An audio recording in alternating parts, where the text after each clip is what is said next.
more Create a Sim here on my channel. We are continuing on with my D&D characters turned into Sims, or at least tried to the best of my abilities to turn them into Sims. Obviously with D&D there are some races that are not going to be looking very similar to their actual race in Sims, but I'll try my best. As for today's, she is pretty close to humanoid, so not too challenging, but that is going to be Eira Frostgrove here. So she is an Aasimar, and with the Aasimar, what they are is basically children of angels. One parent is a mortal and one is an angel of some kind. So, a lot of times, you know, their looks take on the look of the one who is not, like, the angel. So, I decided to make her a snow elf because we are still continuing on with the ones that were loosely inspired by the evolutions. And this one is Glaceon. So, having her being a snow elf, which, if you remember watching Nita's, is technically, like, the Eldrin elf, which is seasonal. But for me, I'm personally, like, if I make any other Eldrin elves, I'm going to probably pick a season that is more of their focus. So, for this case, Snow Elf, aka Winter. Technically, Eira and Nita technically have, like, at least some similar background when it comes to the race, because though Eira is an Aasimar, she does have Snow Elf lineage, so she looks like a Snow Elf, but she is an Aasimar. I do actually end up using the same skin details on Eira as I did Nita, but because I added a few extra things on Eira to actually, like, I have, like, these things that are I think they're in my makeup and also in my tattoo section, where I can add, like, glitter, like, body glitter, body frost or whatever on them, and it almost gives them a shiny glow. I've already used it on a few of the characters, I think, by now. I definitely know I used it on Fee. And I used it in, like, some of the Elder Scrolls CAS Sims as well. So, I've talked about it before, and you might remember seeing it. I'm pretty sure I use it on her, and it actually ends up giving her a slight difference. And I know because when I went to go take Eira's screenshots, luckily the area where I was taking the screenshots, randomly Nita Sim decided to walk on by, and I was able to actually compare what they looked like right beside each other.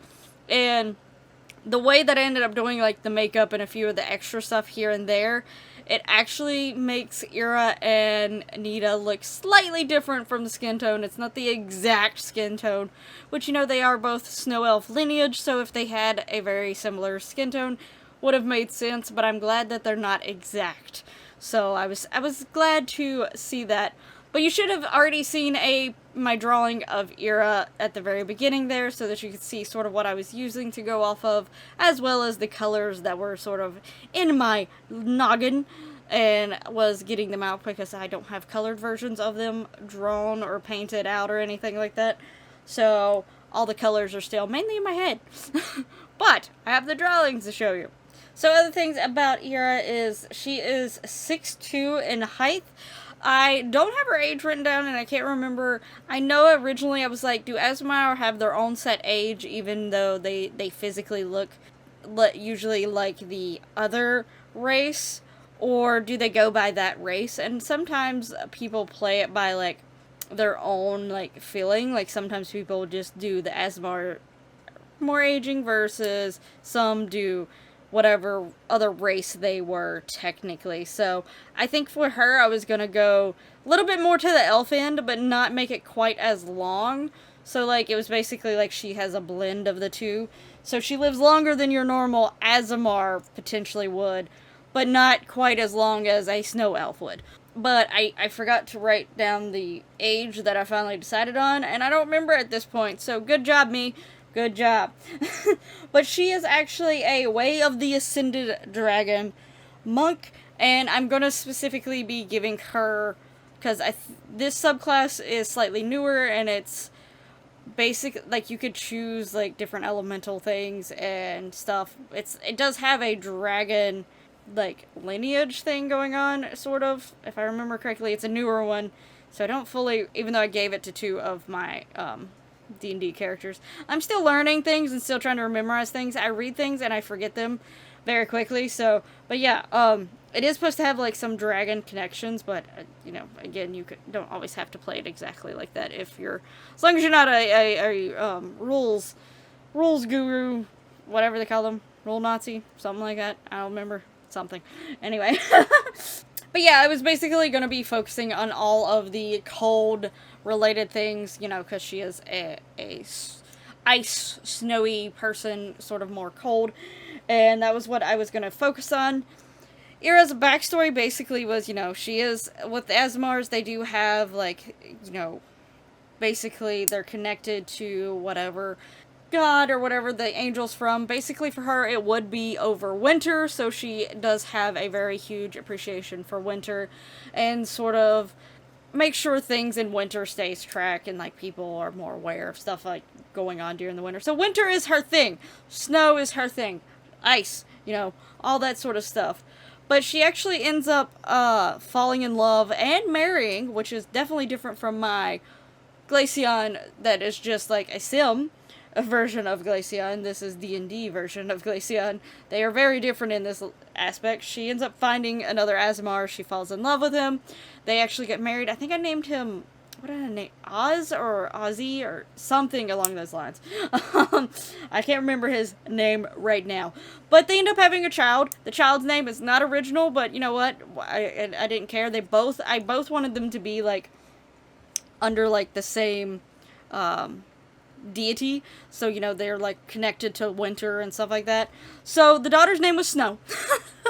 Yeah, again, not very creative, but basically, you know, they traveled around together and, you know, tend to stay in the colder areas. If an area ended up getting warm for the season, they'd move somewhere else that was colder. So yeah, they travel around, but then they were actually attacked at one point, and while trying to protect his daughter, Eira's husband did lose his life, and the daughter was taken.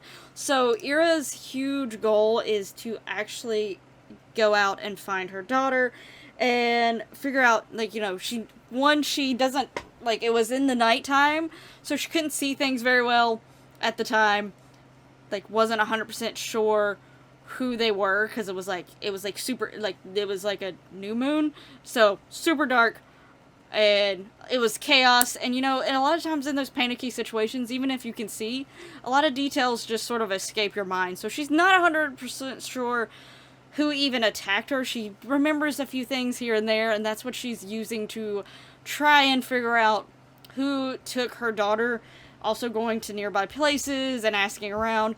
She eventually is, she runs into, or I should say the group runs into her, because they end up hearing stories about this strange, like, Asmar lady that's been sort of acting weird up on the mountain, and they go to figure out what's going on, and they find Eira, and Eira tells them the story, and they're like, hey, you're welcome to join us on our travels. Maybe you'll find your daughter, or at least find some information about your daughter, and if we hear anything, you know, we'll definitely tell you. So it was sort of a situation like that, and that's why she joins the group, because she wants to be able to find her daughter, and she also wants to help them so that they're more inclined to basically help her find their daughter. So she's like, in mindset, if I do this stuff for them, if I help them in battle and stuff here and there, they'll feel more inclined, hopefully, to ask around about my daughter when I'm not around. So that's sort of her mindset for, you know, traveling with them and stuff. My notebook is falling. Now, as far as in the Sims world here, I gave her the aspiration of super parent because her daughter Snow is, like, very important to her. I will technically, Snow is one of the few, like, characters that is connected to these characters' backstories that I will be creating in Sims, and she will be freely walking around the world, technically. But basically, we're gonna go with the fact that she's, like, you know, been kidnapped and she's lost and wandering around or something. So yeah.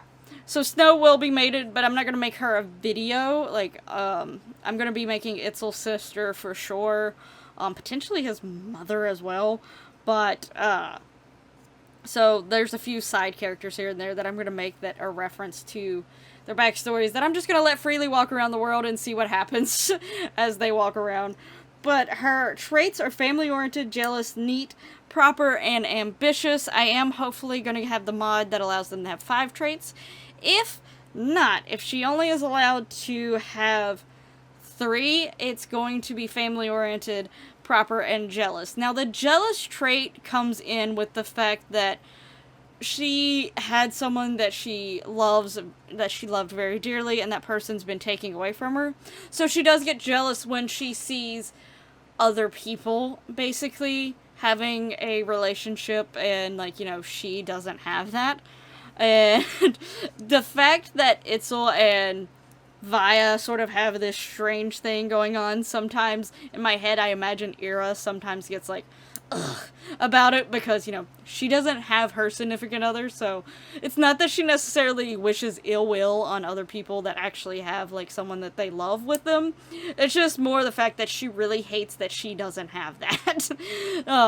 And she won't necessarily try to split people up just so that they also are alone like she is, but she's just a little upset because she's lost her husband. She lost her love. But yeah, anyway, so that's why that trait comes in. I feel like sometimes the traits are self-explanatory, and then I have a few traits that I have to probably explain a little bit more to why I give them to her proper, is because partially because she's an Asmar, and to me, like, Asmar are very proper beings in my head. So yeah, that's sort of why I gave her that. But anyway, I hope you like how Eira turned out. I am super happy with how she turned out. I think she's stunning. And I also had too much fun taking the screenshots with her in the snow. So it was a lot of fun taking those screenshots. I hope you like how she turned out. If so, please hit that lovely like button. Subscribe. You know, that lovely YouTube goodiness, so that you can see the future characters that are in the series. There are still quite a few more to come. We are getting to the end of the ones that are based off the evolutions. We only have one more, and then we'll be going on to my random D&D characters. But anyway, let me know your thoughts on Eira down below, and let me know who is your favorite up to this point. Thank you so much for watching, and I'll hopefully see you in the next one. But until then, bye-bye!